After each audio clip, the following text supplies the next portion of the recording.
This mouth. Mouth. Your mouth. Where are the friends? Yeah, good job. Friend.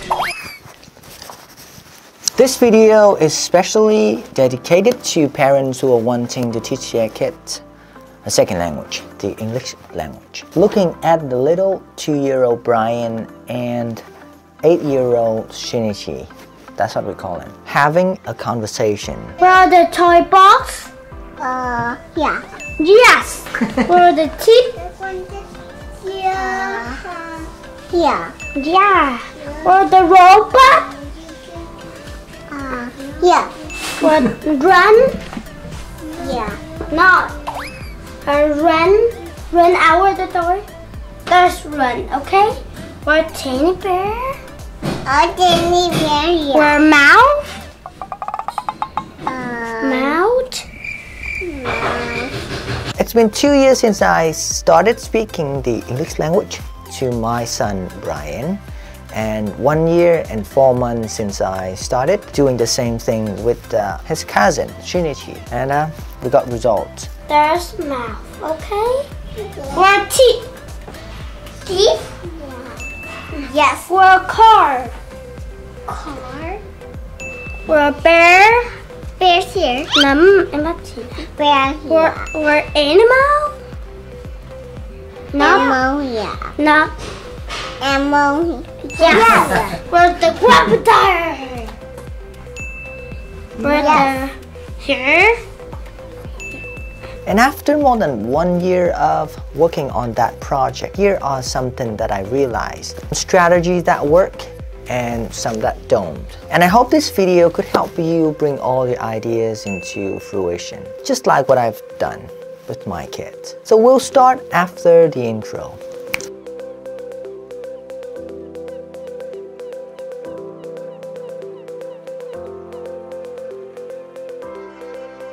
You've got to look at this. 70 years old and this is 0. Giả sử mỗi người có 70 năm sống đi, and this is me, this is Alex, the 32 years old, đang ở đây. Và cái giai đoạn năm 18-20 tuổi này thì mình bắt đầu mới học tiếng Anh, và mình mất một khoảng thời gian khá là dài để học và trải nghiệm, làm, hướng dẫn dạy người khác sử dụng ngôn ngữ, làm việc trong cái môi trường nước ngoài để biết được tiếng Anh nó quan trọng như thế nào và biết cách để sử dụng tiếng Anh. Trước đây thì trong quá trình này thì mình có gặp rất nhiều người học từ căn bản rồi và mình có thể giúp đỡ họ, và một khi họ biết được cách học thì họ phát triển rất nhanh. And this is Annie.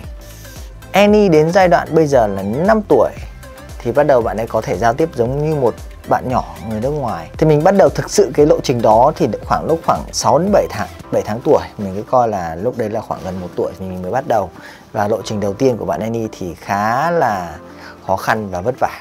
Bởi vì là lúc này mình thực sự chưa có một cái phương pháp cực kỳ hiệu quả dành cho các bạn nhỏ. Trước đấy thì mình chỉ có giúp đỡ những người lớn thôi. Người lớn thì có thể vượt qua sự nhàm chán để có thể hoàn thành một mục tiêu nào đó. Và có rất nhiều người tham gia cùng những khóa học hay là mình hỗ trợ người ta thì họ đã thành công. Anh chị các bạn hoàn toàn có thể xem một số những người đã hoàn thành cái lộ trình đó rồi.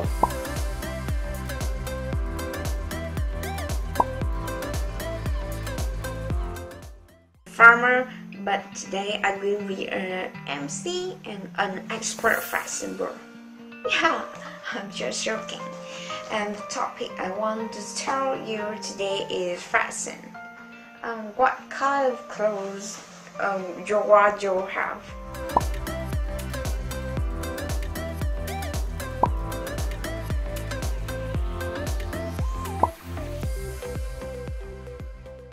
I'm Soldier. I'm 24. I come from Hòa Bình. I'm really happy to see you. I'm happy too. Yeah, thank you. Study English 1 year ago. Now, are you confident speaking? Yes, but I better.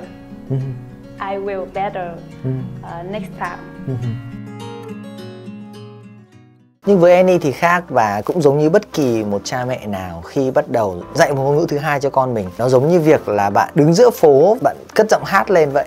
Cảm giác mọi người nhìn mình mà mình cảm thấy rất là kỳ quặc. Chính vì vậy mà mình không tự tin vào bản thân mình. Và mình đã tìm hiểu rất nhiều nguồn khác nhau. Mình lên mạng tìm hiểu, mình gặp những chuyên gia để tìm hiểu. Và yeah, if you search, you find. Nếu tìm thì bạn sẽ thấy. Và cuối cùng là mình tìm được cách. Một bác chuyên gia ở bên Mỹ, bác Pedro, ngày xưa có cùng công tác với mình, thì bác ấy đưa một lời khuyên đến bây giờ mình vẫn thấm mãi, đó là gì? Start as soon as possible, as soon as you can. Có nghĩa là bắt đầu cái việc mà dạy con, nói chuyện với con bằng tiếng Anh càng sớm càng tốt. Ngay sau đó thì mình bỏ ngoài tai tất cả những gì mà người khác nói. Thì chính vì vậy đến bạn thứ hai nhà mình, đó là bạn Brian. Bây giờ bạn ấy mới có 2 tuổi thôi. Bạn ấy có thể giao tiếp, nói chuyện với tất cả các bạn nhỏ khác hay với mình một cách rất tự nhiên bằng tiếng Anh. Điều ấy không có nghĩa là bạn không nói chuyện bằng tiếng Việt nhé. Tiếng Việt của bạn ấy còn siêu tốt bởi vì có cách học. Và đến người thứ ba là một cái case study, gọi là bạn Tế. Thì bạn ấy thích được gọi là tên Shinichi. Bắt đầu học với mình là lúc năm bạn ấy 6 tuổi. Một thử thách cực kỳ lớn đối với mình là bạn đã nói tiếng Việt cực kỳ ok. Bạn biết mặt chữ tiếng Việt rồi. Và bây giờ chuyển sang tiếng Anh. Thì ngay lập tức não bộ của bạn sẽ sinh ra một cái vấn đề, đó là gì? Say no. Sẽ từ chối ngay nếu mà mình dở cái giọng tiếng Anh ra mình nói chuyện với bạn ấy. Đúng là những tháng đầu tiên là những tháng khó khăn nhất. Mình tìm đủ mọi cách, mình mua đủ mọi đồ chơi, đủ mọi loại sách về để tương tác với bạn ấy. Và mình làm rất nhiều video lên trên kênh Alex Music Inside Channel này để chia sẻ về cái quá trình đó.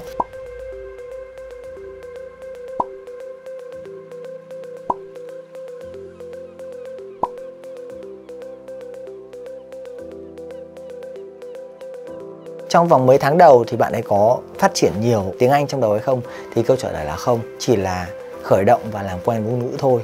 Mình yêu cầu về nhà, hôm nay học bài gì, một bài hát, một bài thơ hay một câu chuyện, yêu cầu về nhà. Bất kỳ khi nào rảnh, mẹ bạn ấy hãy bật bài đấy lên cho bạn ấy nghe. Chỉ để quen ngôn ngữ thôi. Và thật sự để ra được cái kết quả như hôm nay mà bạn Shinichi, bạn ấy ngồi và bạn ấy hỏi, nói chuyện, dạy bạn Brian tiếng Anh như ngày hôm nay, thì đó là cả một quá trình dài. Và video ngày hôm nay sẽ làm sao để nói chi tiết cụ thể và ngắn gọn nhất cho anh chị và các bạn. Mình đã nói rất nhiều trên kênh này, đó là phải có input thì mới có output. Không có nghe này, hay không có đọc này, hay không có một chút tư vựng ở trong đầu thì không thể nào nói ra được.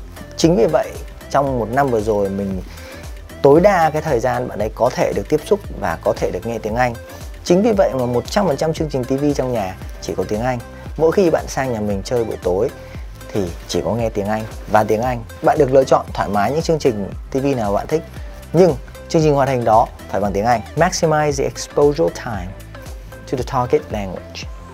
Hãy tối đa cái thời gian tiếp xúc với cái ngôn ngữ mà bạn định học. Trong trường hợp này là tiếng Anh. Và thế là vô hình chung là trong não bạn ấy bắt đầu hình thành một cái vỏ não về ngôn ngữ cho tiếng Anh, và bạn ấy bắt đầu thích thú và có đam mê với nó. Và khi mà bạn đã quen dần rồi thì mình bắt đầu với những câu chuyện. Tiêu chí của những câu chuyện này là gì? Phải có nhiều màu sắc, hình ảnh. Và những câu chuyện này phải chứa những câu đơn. Nghĩa là chỉ có chủ ngữ, động từ, tân ngữ, vị ngữ hết. Không có những câu ghép phức tạp, không có từ nối trong đó, chỉ có những câu đơn thôi. Chính vì những câu đơn này thì trong khi đọc từng câu một cụ thể thì nó có rất nhiều danh từ và động từ căn bản mà các bạn ấy có thể được học. Chúng ta đến bất cứ nhà sách nào, tìm phần sách tiếng Anh hoặc sách song ngữ thì hoàn toàn những chuyện đó có thể phù hợp với các bạn nhỏ học tiếng Anh từ ban đầu.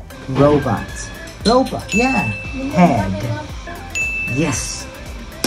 Tube, yes. Well done. Sau đó đặt các câu hỏi, cũng giống như việc chúng ta review lại, nghĩa là chúng ta ôn tập lại những gì chúng ta được học. Cái này mình nói cụ thể ở video ngày hôm trước rồi. Học thì tốn thời gian, nhưng review chỉ tốn một chút thời gian thôi. Giả sử chúng ta học một bài hết 1 tiếng, nhưng review chỉ mất 10 phút, nhưng sẽ gia cố cái khả năng nhớ thông tin của chúng ta. Chính vì vậy, với một câu chuyện này, mình đi đọc lại rất nhiều lần. Và trong quá trình đọc thì mình lại hỏi lại từng câu một, từng đoạn thông tin một, từng bức tranh một. Thì cách hỏi như thế nào? Chúng ta hoàn toàn có thể xem như đoạn video vừa rồi Shinichi vừa hỏi Brian. Chính những cái câu hỏi mà ngày xưa mình hỏi bạn ấy, tất cả chỉ là basic sentences, nghĩa là những câu căn bản, những câu đơn. Thế nhưng mà bạn ấy hỏi được. Và đến bây giờ Brian có thể trả lời những câu đó. Brian, you're great. Love you. You're a super kid. Yeah. Thêm một ý nữa, mình thấy nhiều người hỏi mình là sách gì dùng cho các bạn ấy. Thì nói thật là mình tìm rất nhiều sách, mình cũng cho các bạn ấy đi cùng để cho các bạn ấy lựa chọn những sách mà bạn ấy thích. Nhưng mình luôn luôn là người cuối cùng và kiểm duyệt các đầu sách này cho các bạn ấy. Có phải là sách tiếng Anh 100% không? Câu từ câu chuẩn không? Có phải là câu đơn không? Phù hợp với các bạn ấy không? Và sau đó thì về mình bắt đầu mình đọc, mình kể chuyện, hoặc là mình lên trên mạng mình tìm những cái câu chuyện mà người ta đã đọc rồi, những câu chuyện nổi tiếng. Và cái hay ở chỗ là gì? Mình không đọc quá nhiều sách mà mình chỉ đọc những quyển mà các bạn ấy thích nhất. Sau đó mình lặp đi lặp lại, hỏi đi hỏi lại cho tới khi nào mà bạn ấy thuộc 100% rồi. Và sau một năm trời thì tất cả inspiration và perspiration như người ta hay nói, đó là những nguồn cảm hứng và sự nỗ lực của bản thân, nó đã đến cái ngày mà mình có thể hái quả. Muốn chia sẻ với anh chị và các bạn về cái lộ trình đó. Nếu chúng ta nhìn thấy biểu đồ này thì chúng ta thấy là vậy thì mất khoảng 1 năm đến 2 năm cho một bạn nhỏ để có thể học một ngôn ngữ mới. Vậy thì tại sao chúng ta không dành một chút thời gian trong cái lộ trình của chúng ta?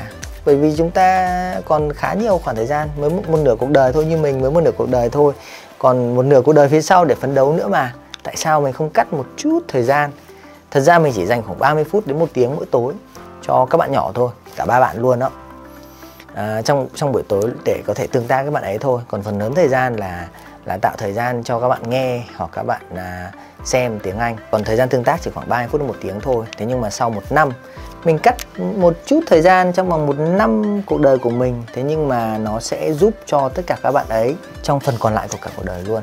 Mà nếu mà ai không biết tiếng Anh thì sau này thì nó như là một cái rào cản cuối cùng ấy. Nhưng mà khi unlock, khi mà mở khóa được cái tiếng Anh ra thì rất nhiều cơ hội đến với chúng ta. Vậy thì tại sao? Why not doing it today? Nếu mà anh chị và các bạn là bố mẹ mà biết một chút tiếng Anh và đang băn khoăn là mình có nên dạy con như vậy hay không thì today, now is the time. Ngay lúc này, ngày hôm nay, bắt đầu ngay. Bởi vì công việc thì sẽ còn mãi. Thế nhưng mà tuổi thơ của bạn ấy thì sẽ không thể lấy lại được. Và cái giai đoạn vàng trong vòng độ tuổi từ 0 đến 6-7 tuổi là cái giai đoạn mà các bạn ấy có thể thẩm thấu ngôn ngữ cực kỳ tốt. Sau giai đoạn đấy thì vẫn có thể học được, thế nhưng mà sẽ khó khăn hơn một chút. Như bạn Shinichi 6 tuổi bắt đầu thì cái bất lợi của bạn ấy là bạn ấy biết tiếng Việt hết rồi, biết mặt chữ hết rồi. Nhưng nó cũng chính là cái lợi thế của bạn ấy, bởi vì mình không phải dạy lại mặt chữ nữa, và tiếng Anh và tiếng Việt cùng hệ chữ.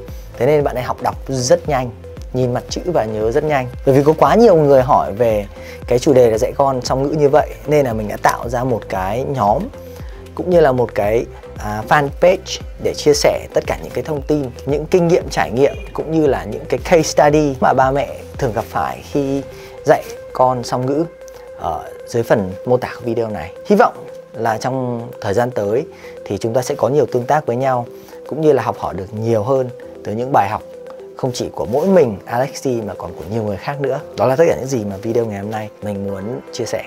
Thanks for watching and good luck.